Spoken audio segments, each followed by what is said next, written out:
wibuke kwezi umunsi w'isabato, iminsi 6 ujya ukora aba ariyo ukoramo imirimo yawe yose, ariko uwa karindwi ni isabato y'Uwiteka Imana yawe, ntukagire umurimo wose uwukoraho. Umucyo w'isabato tubahaye ikaze. Imana yacu ihabwe icubahiro. Reka tubaye ikaze mwebwe mwese mudukurikirana ubwo mugiye kuyagira hamwe ijambo ry'Imana na jewe Nyabenda Elmonde, umwizera w'ishengero ry'Abadiventiste b'umunsi w'indwi. Ntaryo rero ndabahaye ikaze kugira ngo bikunde mushobore gukurikiranira hamwe nanje ijambo ry'Imana rigiye kutubwira. Rero ndi umushitsi mu kiganiro cy'umuco w'isabato, na ntaryo tuzurabira hamwe ivyigwa bishika ku ndwi bifise insanganyamaziko itubwira ngo nawe Yesu arashobora kukubabarira. Dufise insanganyamaziko itubwira ngo nawe Yesu arashobora kukubabarira. Icigwa ca mbere tuza kurabira hamwe ni icigwa kivuga ngo Imana irakunda abanyavyaha. Twubasha Imana dusenge. Mwami Imana yacu, turagushimiye kubw'ineza urukundo rwawe bikomeza kubana natwe n'uhabwa icubahiro. Tugushimiye ko igihe umuntu yagwa mu caha wamurondera umucunguzi ari we Kristo kugira ngo amucungure, ivyo nibihererwa icubahiro. Naryo rero tugiye kuraba uko imbabazi zawe zimera ku munyavyaha, uko urondera umunyavyaha kugira ngo bikunde dusobanukirwe neza ijambo ry'Imana rivuga kuri twebwe abanyavyaha. Uzobokoze Mwami, ubane natwe rero muri ibi vyigisho kandi udutahuze, abadukurikirana ubatahuze ijambo ryawe, twese hamwe tugirire neza mu izina ry'Umwami wacu Yesu Kristo, amen. Imana yacu ihabwe icubahiro cyane. Tugiye kurabira hamwe icigisho kitubwira ngo Imana irakunda abanyavyaha. Imana irakunda abanyavyaha. Nuko dusanga dufite insanganyamaziko ivuga ngo nawe Yesu arashobora kukubabarira. Nubwo vyo bimaze kugera kure, nubwo ivyaha vyawe byo bari vyinshi, ariko kandi Yesu arashobora kukubabarira ivyo byose. Niyo mpamvu Bibiliya imbwira ngo mu gitabo ca Yoeli igice ca 2 umurongo wa 12, Bibiliya ivuga neza kw'iryo jambo ngo nawe Yesu arashobora kukubabarira, ngo nubwo ivyaha vyawe byoba bigeziyo, nubwo ivyaha vyawe byoba bigeziyo. Bibiliya ifise ikivuga kwayo majambo gice ca 2 umurongo wa 12. Bibiliya imbwira ngo enda naho bigeziyo niko rahagize, nimungarukeko n'imitima yanyu yose, mwisonzesha murira muboroga. Imana yacu ihabwe icubahiro. Yesu atanga umuhamagaro udasanzwe ati nubwo bigeziyo nimungarukeko murira muboroga mwisonzesheje. Imana yacu irashobora kuguharira. Izina ry'Imana yacu rihabwe icubahiro. Insanganyamaziko y'icigwa ca mbere dufise ivuga ngo Imana irakunda abanyavyaha. Tuzadufise urufatiro rudasanzwe rw'isomo riboneka mu butumwa bwiza uko bwanditswe na ubutumwa bwiza bwa Yesu Kristo bwanditswe na Yohana igice ca 3 umurongo wa 16, aho hari amajambo atubwira ngo kuko urukundo Imana yakunze bari mw'isi ariko rwatumye itanga umwana wawe w'ikinege kugira ngo umuntu wese amwizera ntazapfe rube ariko azahabwe ubugingo budashira. Imana ihabwe icubahiro. Iryo somo muri bino vyigisho vyacu bishika ku ndwi tuzoguma tugibanda ko cyane, turigaruka ko keshi, kuko tuzoguma tuvuga urukundo rwa Kristo Yesu rwatumye akunda umunyavyaha, rwatumye akunda umunyavyaha akemera kumusaba Karuvari kubwiwe. Imana ihabwe icubahiro cyane. Niyo mpamvu Paulo nawe yabivuze neza mu gitabo c'Abaroma igice ca 5 umurongo wa 8, yavuze amajambo avuga ngo ariko Imana yatweretse urukundo rwayo dukunda kuko Kristo yadufiriye tukiri abanyavyaha. Bisigura ngo urukundo rw'Imana rwatumye Kristo Yesu aza akitanga kumusaba Karuvari kugira ngo nawe ushobore gukira. Niyo mpamvu bije kutubwira ngo ariko Imana twese urukundo rwayo dukunda kuko Kristo Yesu yadufiriye tukiri abanyavyaha. Imana yacu ihabwe icubahiro cyane. Niyo mpamvu rero urukundo rw'Imana ni intango y'inkuru yose y'agakiza. Urukundo rw'Imana, kubera ko umunyavyaha iyo atabona urukundo rw'Imana ntiyari gushobora gukira. Niyo mpamvu Bibiliya rero itwereka ko Imana itakunze abantu kuko bari beza, ahubwo yabakunze n'igihe bari mu caha. Imana yacu ihabwe icubahiro cyane. Mugenzi uriko urankurikirana, ndagomba ngo wumve iki kintu gihambaye. Imana ntabwo yakunze abantu kubera ko bari beza, oya, ahubwo Imana yakunze umuntu no mu gihe yari mu caha. Bisigura ngo umuntu yatandukanye n'Imana, Imana yamugiriye urukundo, iramukunda. Imana yacu ihabwe icubahiro cyane. Niyo mpamvu rero ivyo nivyo tugiye kurabira hamwe kugira ngo turabe neza impamvu Imana yemeye gukunda umuntu, kandi umuntu ari mubi, umuntu ari umunyavyaha, umuntu yarononekaye, umuntu yatandukanye n'Imana, mugabo urukundo rw'Imana rukunda abanyavyaha ruza kurondera umuntu kugira ngo umuntu ashobore gukira. Imana yacu ihabwe icubahiro cyane. Niyo mpamvu iri somo tugiye kurisubiramo ryo mu Baroma 5:8 ngo ariko Imana yatwese urukundo rwayo dukunda kuko Kristo Yesu yadupfiriye tukiri abanyavyaha. Ivyo rero ntabwo twebwe twabigizemo uruhara, nta nibyo twari tuzi, ariko kandi Imana yari yarateguye ingene izoshobora gucungura umunyavyaha.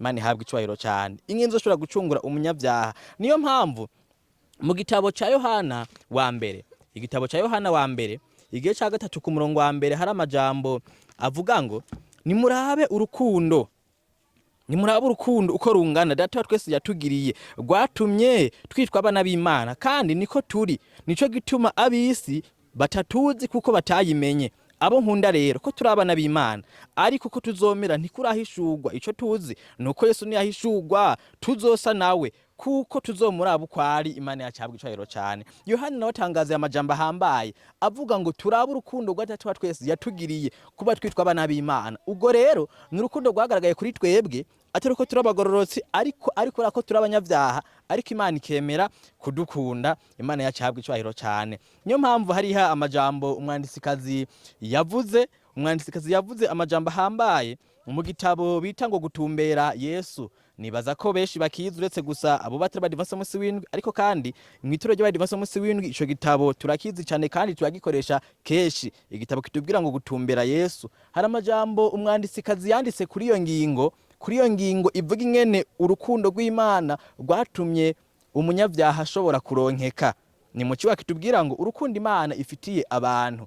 Ubwo rukundo hari co umwanditsikazi yaruvuze ko rwatumye Imana ishobora kurondera umunyavyaha kugira umunyavyaha ashobore gukira, atari uko yari mwiza ko twamaze kubibona, ariko kandi ari uko Imana yemeye kumurondera asanzwe ari mubi, asanzwe ari mu vyaha, ariko Imana yemera kumurondera kugira ngo bikunde umunyavyaha ashobore gukira.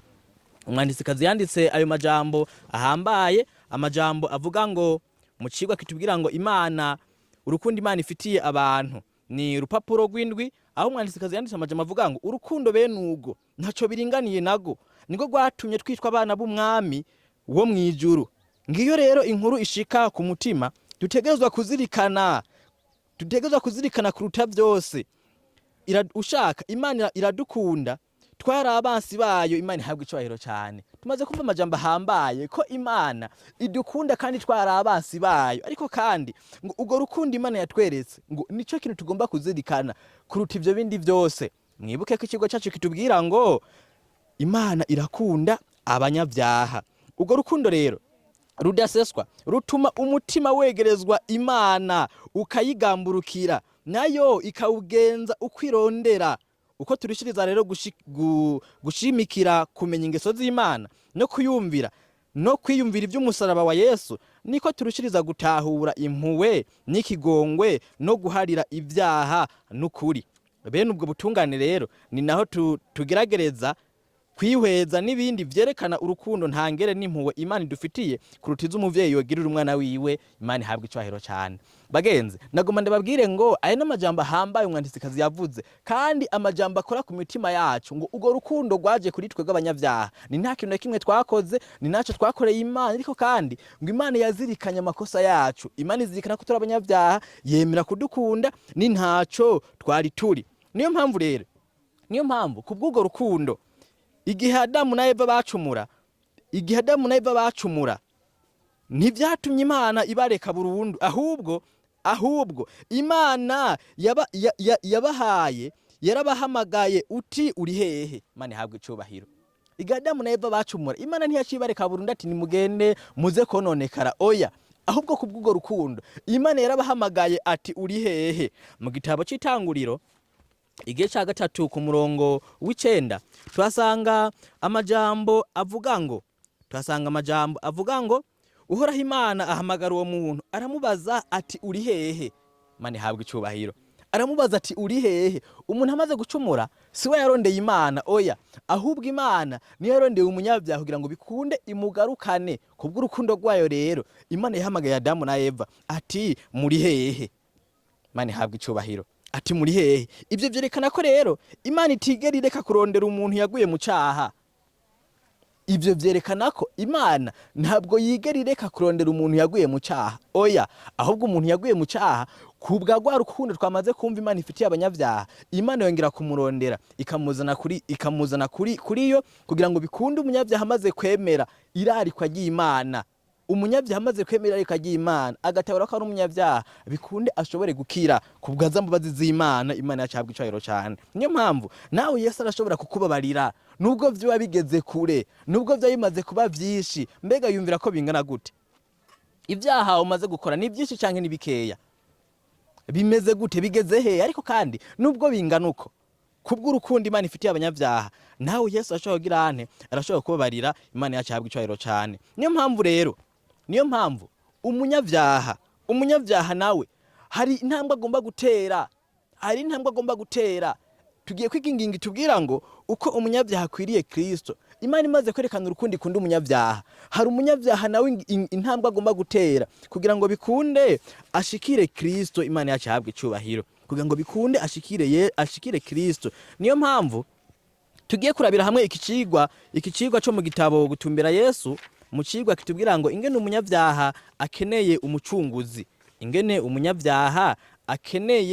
umucunguzi. Umunyabyaha nawe arakeneye umucunguzi kugira ngo bikunde ashobore gukira. Yamaze kumva irarika ry'Imana, akamara kumva Imana imuhamagara ikamubaza ati uri hehe? Mu byaha byawe umazemo igihe kirekire, bike canke byinshi, Imana ikumva iguhamagaye, nawe uba ugomba kumva umuhamagaro w'Imana ukemera kuza. Ntabwo rero umunyabyaha bimusaba guca yiraramira akihorera, oya, ahubwo biramusaba ngo gutera intambwe akaza asanga Yesu ahari mu gihe amaze kumuhamagara amubaza iyari. Imana yacyabwa icubahiro cyane. Niyo mpamvu ya majambo avuga ngo n'amajambo ahambaye ngomba ko tuzirikana muri iki cigwa cacu. Amajambo avuga ngo ubwacu ntitwoshobora kwikura mu gobo rw'ivyaha twahoneyemwo, imitima yacu iranduye, ntitwoshobora kuyihindura ubwacu. Ninde yoshobora gukura ikintu gitunganye mu canduye? Yobu 14:4. Ninde yoshobora gukura ikintu gitunganye mu canduye? Ninde yoshobora gukura ikintu gitunganye mu canduye? Kuko kwitwarika ivy'umubiri bitera kwanka Imana, kuko kutumvira ivyagezwe n'Imana kandi kudashobora kuyumvira. Naho rero twogira ubwenge tukagira n'inkomezi n'ubuhinga bw'agatangaza, ntitwoshobora kwihindura ubwacu. Imana idufaye cyane. Nubwo twogira inkomezi tukagira ubuhinga bw'agatangaza, tukagira ubwenge buhambaye, ntabwo dushobora kwihindura ubwacu ngo dushobore gutungana, oya. Ariko Imana imaze kuduhamagara ikatubwira ko turi abanyabyaha, tukamara kubisobanukirwa kuko biri kwiraturondera ngo dukire, natwe tukumvira uwo muhamagaro w'Imana tukaza kuri Kristo Yesu. Birakunda ngo Kristo Yesu ahindura imibereho yacu, natwe twitwe abana b'Imana bwite. Imana yacu ihabwa icubahiro cyane. Niyo mpamvu aya majambo avuga ngo ntivyotunganya isoko y'ubuzima. Namba umuntu agomba kureka ivyaha agatungana, ategerezwa kwakira ukubaho gushasha ko mwijuru. Imana ihabwe icubahiro. Nagomba ko mwebwe muri ko murankurikirana aya majambo muyazirikana mu bwenge bwanyu. Namba umuntu agomba kureka ivyaha agatungana, ategerezwa ukubaho gushasha ko mwijuru. Bisigura ngo umuntu agomba kwimenyereza imibereho yo mwijuru, imibereho yo gutungana, yo kutisha amategeko y'Imana, yo kudakora icaha, imibereho yo kugororoka. Iyo niyo mibereho ituma umuntu ashobora kubaho atunganye. Uko kubonerwa muri Yesu gusa. Imana ihabwa icubahiro. Ibyo bintu rero bibonerwa muri Kristo Yesu, n'ahandi bironkeka, oya. Niyo mpamvu umunyabyaha amaze kwitahura, akamenya ko yagambaniye Imana, akamenya ko yarenze itegeko ry'Imana, agomba kuza kuri Kristo Yesu kugira ngo ashobore kuronka uko gutungana muri we. Ubuntu bwiwe bwonyene nibwo bushobora guhembura ingeso nziza z'umutima no kuwegereza Imana ngo utungane. Imana yacyabwa icubahiro cyane. Ubuntu bwa Kristo Yesu rero bwa bundi yagaragariza mu rukundo ikunda abanyabyaha, nibwo bushobora gutuma ingeso nziza z'umutima ziboneka mu muntu, bishobora gutuma umuntu atungana kubera ko ubwo buntu bwiwe. Bisigura ngo umuntu agomba gutera intambwe akegera Kristo Yesu, akavuga ati ndi umunyabyaha, akatura ibyaha vyiwe nkuko tuzoyibona mu vyigisho bizokurikira aho tuzomenya ingene umunyabyaha agomba kwihana akatura ibyaha vyiwe. Uwo munyabyaha rero amaze kwemera kuza kuri Kristo Yesu niho aca aronka ubuntu bushobora gutuma aronka ihembura ryo guhindura ingeso ziwe mu mutima wiwe, Imana yacu ihabwa icubahiro cane. Niyo mpamvu rero urukundo rw'Imana ntirushingiye ku bikorwa vyacu. Urukundo rw'Imana ntirushingiye ku bikorwa vyacu twokora, inguvu twokoresha, imyanya twotanga, oya. Niyo mpamvu kandi umuntu naho yoba yarakoze ibyaha vyinshi, Imana iguma imurondera, Imana ihabwa icubahiro. Bagenzi, nagomba ndababwire ngo umuntu ubwo yakoze ibyaha vyinshi bigeze kure, bikaba bimaze kuba vyinshi, Imana ikomeza imurondera.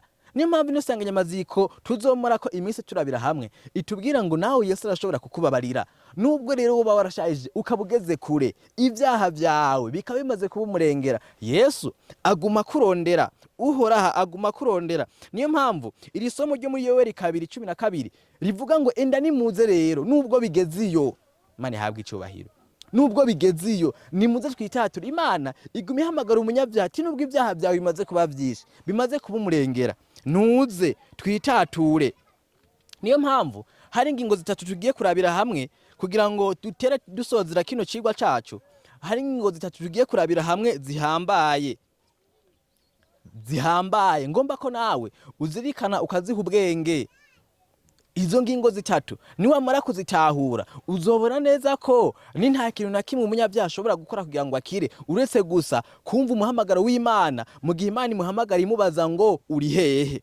Izo ngingo zitatu, ingingo ya mbere tubwira ngo Imana iragukunda uko wowe umeze kose, Imana ihabwa icubahiro.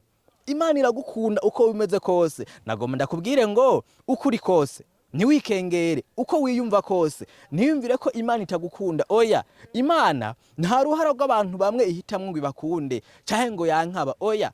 Ahubwo Imana ikunda umunyabyaha ariko ikanka icyaha. Niyo mpamvu Imana nubwo ibyaha vyawe vyoba bimaze kugera kure, bikaba ari vyinshi nk'uko ubizi canke bikaba ari bike nk'uko ubizi, Imana ikomeza kukurondera uko umeze kose. Mu butumwa bwiza bwa Yesu Kristo uko bwanditswe na Luka igice ca 4 umurongo wa 18 hari amajambo tugiye kuhasoma. Igice ca 4 ku murongo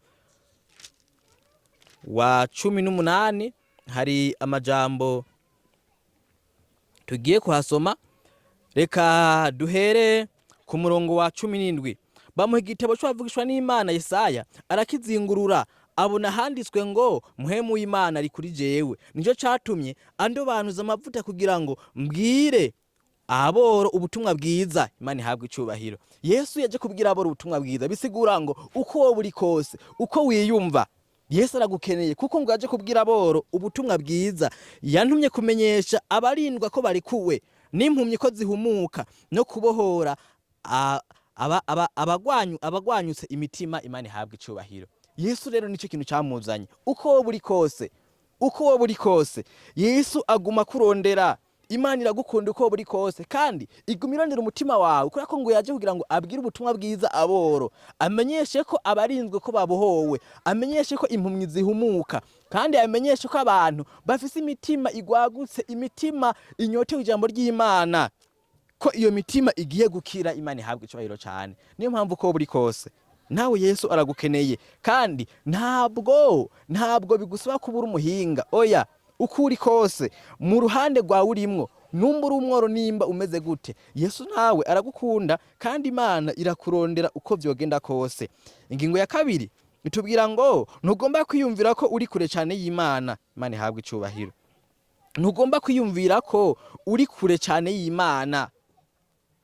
Umunyabyaha ntagomba kwiyumvira ko ari kure cyane y'Imana. Hari igihe abantu mwiyumvira ko vyarengeranye. Umuntu akavuga ati je vyararengeranye, maze gukora ibyaha bitari bike, ati kandi ndiko ndabiraba ntabwo nshobora kubabarirwa, ati imbabazi kuri jewe zishobora kuba zararanye, ati kubera ko aho ngeze mu vyaha maze gukora n'umurengera. Ndakubwira ngo nawe Yesu arashobora kukubabarira. Ntuti ivyizigiro ngo wibwire ngo ngugeze kure y'Imana, oya. Ntuti ivyizigiro ngo wibwire ngo ngugeze kure y'Imana. Ntihagire umuntu umwe yimvira ko amaze kugera kure y'Imana, ahubwo umuntu wese yumve neza ko kwemera umuhamagaro w'Imana akaza kuri Kristo Yesu, Imana ibigomba kugira icyo imukoreye kandi gihambaye, Imana yahabwa icyubahiro cyane. Niyo mpamvu umunyezaburi yavuze no majambo hambaye. Umunyezaburi, Zaburi 145 umurongo wa 18 avuga ya majambo tugiye gusoma. 145 umurongo wa 18 umunyezaburi avuga ngo uhora hari hafi y'abamwambaza bose, y'abamwambaza mu kuri bose. Imana ihabwe icyubahiro cyane. Uhora hari hafi y'abantu bamwambaza bose. Ntabwo ugomba kwiyumvira ko uri kure y'Imana, ntabwo ugomba kwiyumvira ko byamaze kurenga inkombe, oya, ariko nguhoraho ari hafi y'abantu bamwambaza bose. Ariko kandi abantu bamwambaza mu kuri, babandi Imana yabahamagaye babaza ati muri hehe, bakavuga ati turi ngaha kandi twaracumuye none turatinya kwegera mu maso yawe. Abo bantu Imana ibiri hafi yabo kuko bariko barambaza Imana kandi bafise imitima imenetse, imitima ijanjaguritse igomba guca bugufi, imitima igomba kwihana. Niyo mpamvu Imana nawe igukunda kandi nubwo buri umunyabyaha, Imana ihabwa icyubahiro cyane. Ntibisaba ko uba intungane kugira ngo Imana ikwegere. Ntabwo bisaba ko umuntu abatunganye cyangwa abari umugororotsi kugira ngo Imana imwegere. Oya, twamaze kubona neza ko umuntu uko ari kose Imana iramukeneye kandi iramuhamagara. Gusa fa kwemera gusa umuhamagaro w'Imana, ukubwira neza ko ugomba kwihana kandi ukagomba guhindura imibereho yawe, ukagomba guhindura ingeso zawe. Hari abantu benshi bibwira neza bakavuga ati ibikorwa byanje nokora canke uko nogenda n'indengese noshobora kuba ndi umuntu w'umugororotsi Imana ikanyemera. Ariko kandi twamaze kubona neza ko Bibiliya ivuga neza ko Imana ntabwo irondera umuntu kubera ko ari umugororotsi, ahubwo Kristo Yesu yazanywe no gukiza abanyabyaha. Urukundo rw'Imana rwatumye itanga Yesu ni kubera yuko abantu bari abanyabyaha. Iyo abantu bari abagororotsi ntabwo Yesu yari gutangwa. Niyo mpamvu mu gitabo cy'Abaroma Pawulo avuga ano majambo ahambaye. Mu gitabo cy'Abaroma Pawulo avuga ano majambo mu gice c'8 umurongo wa 38 Pawulo avuga ano majambo tugiye gusoma mu gitabo cy'Abaroma igice c'8 ku murongo wa 38 avuga ngo kuko menye neza ntabikekeranya yuko naho goba urupfu canke ubugingo canke abamarayika canke abaganza canke ibiro canke ibizoza canke abafise ubushobozi canke uburebure bw'igihagararo canke uburebure bw'amajepfo canke ikindi caremwe cyose atakizoshobora kuntandukanya n'urukundo rw'Imana ruri muri Kristo Yesu umwami wacu. Imana ihabwa icyubahiro cyane. Bibiliya imaze kutwereka neza ko ni nta kintu na kimwe cyoshobora gutandukanya umunyabyaha na Kristo Yesu. Nta kintu na kimwe cyoshobora gutandukanya urukundo Imana ifitiye umunyabyaha, uretse gusa umunyabyaha ari we yasa akavuga ati je ntabwo nkeneye kumva ijwi ry'Imana canke ntabwo nkeneye kumva Imana impamagara. Ariko kandi mu gihe umunyabyaha yemeye ko ari umunyabyaha akamara kumva ko akeneye kubabarirwa, ngo nta kintu na kimwe gishobora gutandukanya urukundo Imana ishobora gukunda umunyabyaha. Imana yahabwa icyubahiro cyane. Niyo mpamvu ikigo cyacu kitubwira ngo Imana irakunda abanyabyaha. Koko niko biri. Urukundo Imana ikunda abanyabyaha nta kintu na kimwe cyoshobora kurutandukanya, nta kintu na kimwe cyoshobora kuruhagarika, kandi ubwo rukomeza n'ubu kwinginga umunyabyaha. Imana ihabwa icyubahiro. Rukomeza n'ubu kwinginga umunyabyaha, kandi Imana irahamagara abaremerewe. Imana ihamagara abantu baremerewe, baruhijwe n'ibyaha, abantu baruhijwe n'imitwaro y'ibyaha, abantu baruhijwe n'ingeso mbi bagendemo igihe kirekire. Imana irabahamagara. Kandi Imana irahamagara abarusha n'abaremerewe, babandi baruhijwe n'ibyaha bitandukanye, babantu baruhijwe n'imitwaro y'ibyaha. Abo Imana irabahamagara kugira ngo bikunde ishobore kubaremura. Niyo mpamvu Yesu avugana n'amajambo ahambaye mu butumwa bwiza bwa Yesu Kristo bwanditswe na Matayo igice ca 11 umurongo wa 28. Yesu atangaza ano majambo ku murongo wa 28. Yesu atangaza ngo nimuze kuri jewe mwese abananiwe n'abaremerewe ndabaruhura, mwikoreze ingata yanje munyigireko, kuko ndi umugwaneza niyoroheje mu mutima, namwe muzoronka uburuhukiro bw'imitima yanyu. Imana ihabwa icyubahiro cyane. Yesu rero atangaza itangazo avuga yuko umunyabyaha, umuntu aremerewe, umuntu aruhijwe n'ibyaha byiwe agomba kuza kuri we, akikoreza imitwaro yiwe ingata yiwe itaremeye. Bisigura ngo Yesu mu gihe amaze kuba mu mutima w'umuntu yikorera ibyaha by'umuntu, kuko nibyo yabambiwe ku musaraba i Karuvari. Ivyo abitangira impongano nk'uko yamaze kubikora, bigatuma umunyabyaha ashobora kuronka imbabazi z'Imana biciye muri rwa rukundo Imana ikunda umunyabyaha. Imana yacihabwa icubahiro cyane. Imana ntiyirukana uwuza kuri we. Urukundo rw'Imana rero rurahambaye cyane. Urukundo Imana ikunda umunyabyaha ni urukundo ruhambaye cyane. Ubwo nibwo rutuma Imana itirukana umunyabyaha ngo nuko amaze gukora ibyaha byinshi. Ntabwo Imana imuhinda. Niyo mpamvu mu butumwa bwiza bwa Yesu Kristo bwanditswe na Yohana, Yesu atangaza aya majambo mu gice cya 6 umurongo wa 37. Yesu atangaza no majambo ahambaye mu gice cya 6 umurongo wa 37. Yesu abisobanura neza ko ata muntu agomba kuza kuri we ngo ashobore kumuhinda. Imana ihabwe icubahiro cyane. Nta muntu ashobora kuza kuri Yesu ngo ashobore kumuhinda, ntibikunda. Ahubwo Yesu aba yiteguye kwakira umunyabyaha kugira ngo umunyabyaha ashobore guhabwa imbabazi z'Imana. Niyo mpamvu yavuze no majambo, ico data ampa cyose kiranshikira, kandi uza kuri jewe sinzomuhinda na gatoya. Imana ihabwe icubahiro cyane. Mugenzi, ndakubwira ngo niba ufise umutima wo kuza kuri Yesu, ntabwo Yesu azoguhinda na gatoya. Ahubwo kandi Yesu agukeneye nguze kugira ngo mwitature. Twamaze kumva wavugishwa Imana Yoweri yavuze amajambo hambaye mu gice cya 2 gurya murongo wa 12, atenda naho bigeziyo. Atenda naho bigeziyo, nimuze. Nubwo bigeze kure rero nuze. Yesu ntashobora kuguhinda, ariko kandi araguhamagara kugira ngo ushobore guhabwa imbabazi z'Imana. Imana yacihabwa icubahiro cyane. Imana rero irondera umuntu, irondera uwazimiye. Ntabwo Imana irondera abantu batazimiye, oya. Imana irondera umuntu yazimiye. Urukundo rw'Imana ikunda abanyabyaha rutuma Imana irondera umuntu yazimiye, umuntu atazi yariko arava ni yariko araja, umuntu yononekariye mu byaha, umuntu atazi iby'Imana. Imana uwo ibiriko iramurondera. Mbega nawe Imana wibaza ko itari kwirakurondera? Imana iri kwirakurondera. None rero niwemere umuhamagaro w'Imana, uguhamagara ngo urondere Imana. Imana ihabwe icubahiro cyane. Imana irondera umuntu yazimiye. Niyo mpamvu mu butumwa bwiza bwa Yesu Kristo bwanditswe na Luka igice cya 19, Yesu Kristo atangaza ano majambo ahambaye. Igice cya 19 ku murongo w'10, Yesu Kristo atangaza ano majambo ahambaye ati, kandi umwana w'umuntu yazanywe no kurondera no gukiza icari carazimiye. Imana ihabwe icubahiro. Umwana w'umuntu cyamuzanye yaje kurondera no gukiza icari carazimiye. Niyo mpamvu nawe Yesu ariko arakurondera, nubwo wazimiriye kure, nubwo bigeziyo, Yesu ariko arakurondera kugira ngo bikunde ashobore kukuzimurura, ushobore kuronka imbabazi z'Imana. Imana yacihabwe icubahiro cyane. Mwibuke neza ko ikigo cyacu cyariko kitubwira ngo Imana irakunda abanyabyaha. Imana irakunda abanyabyaha. Iri somo twahereyeko ni somo rihambaye. Iri somo rivuga ngo kuko urukundo Imana yakunze bari mu isi, ariko rwatumye itanga umwana wawe kinege kugira ngo uwumwizera wese ntazapfe rubi, ariko habwe ubugingo budashira. Ni somo rihambaye, kandi niryo somo tuzogaruka ko keshi muri rero kwikene rw'ivyigwa byacu. Urukundo Imana yakunze bari mu isi, ubwo rwatumye itanga umwana wawe kinege kugira ngo umuntu wese amwizera ntazapfe rubi. Niyo mpamvu nawe nubwo byo yabigeziyo, nawe Yesu arashobora kukubabarira. Imana ihabwe icubahiro cyane. Nawe Yesu arashobora kukubabarira, kandi imbabazi z'Imana zihari ku bwawe. Tuzokomeza kuraba neza ingene Imana ishobora kubabarira umunyabyaha kandi atabikwiye. Ariko kandi Imana irakunda abanyabyaha nubwo biruka. Imana ihabwe icubahiro. Imana irakunda abanyabyaha. Niyo mpamvu nawe ugomba kumva ijwi ry'Imana riguhamagara kugira ngo bikunde ushobore kuza witature n'Imana. Imana iguharire nubwo bigeziyo.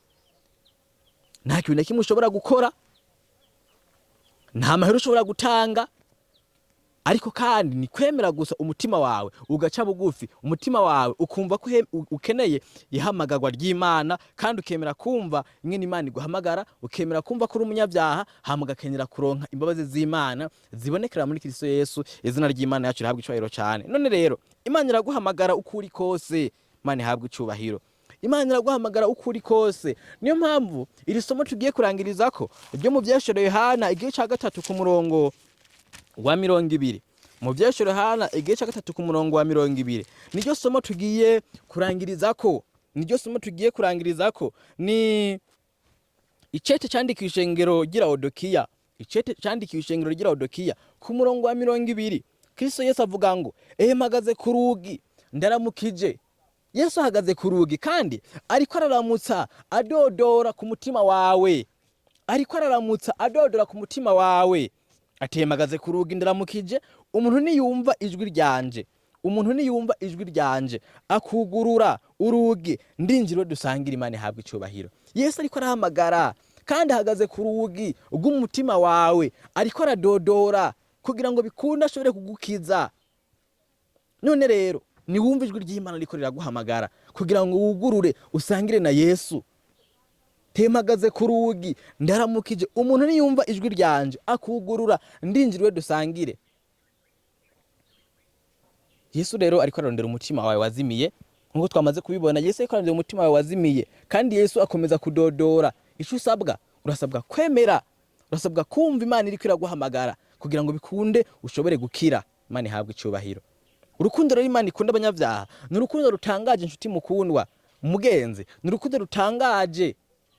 Wowe kugura no gusobanura, ariko kandi Bibiliya isanzwe itubwira ngo Imana ubwayo isanzwe ari urukundo. Niyo mpamvu ivyo bidatangaje, Imana isanzwe ari urukundo. Niyo mpamvu ikunda twebwe abanyavyaha, ni nta kintu na kimwe twakoze mu mibereho yacu, ariko Imana ikemera kudukunda urukundo rutangaje. Imana ihabwe icubahiro cyane. Noneho rero ikigo cyacu cyatubwira ngo Imana irakunda abanyavyaha, ariko kandi tuzurabira hamwe isanganyamatsiko ivuga ngo nawe Yesu arashobora kukubabarira, nawe Yesu arashobora kukubabarira. Niyo sanganyamatsiko tuzurabira hamwe mino misi, tuzurabira hamwe ivyigwa bitandukanye, aho twari turabiye ikigwa ca mbere cavuga ngo Imana irakunda abanyavyaha. None rero nubwo bigeze iyo, Imana iraguhamagara ngo uze witature, kandi Imana yiteze kukwakira. Reka mwebwe mwese mwumvise ijambo ry'Imana kandi rikure ku mitima yanyu, Umwami Imana akomeze kubahezagira mu izina rya Yesu. Katurangize n'isengesho mu izina rya Yesu. Mwami Imana yacu, turagushimiye ko wemeye ko twigira ku birenge vyawe, nuhabwe icubahiro. Ijambo ryawe rimaze kubumburwa biciye mu gitabo ceranda Bibiliya, ntaryo twumvise yuko wadukunze tukiri abanyavyaha. Mwami Imana yacu, duhe kuzirikana urwo rukundo twebwe watugiriye, kandi duhe kurutahura, uduhe no kurugendera, bikunde nubwo bimaze kugera kure, nubwo twimvira ko ibyaha byacu bimaze kugera kure, ariko watangaje ngo nawe urashobora kutubabarira nuhabwe icubahiro. Duhe kuzirikana rero urukundo wadukunze biciye mu mwana wawe Yesu Kristo kumusabi Karuvari, ngo bikunde tuze kwitature nawe, turonke imbabazi zawe mu izina ry'Umwami wacu Yesu Kristo. Amen.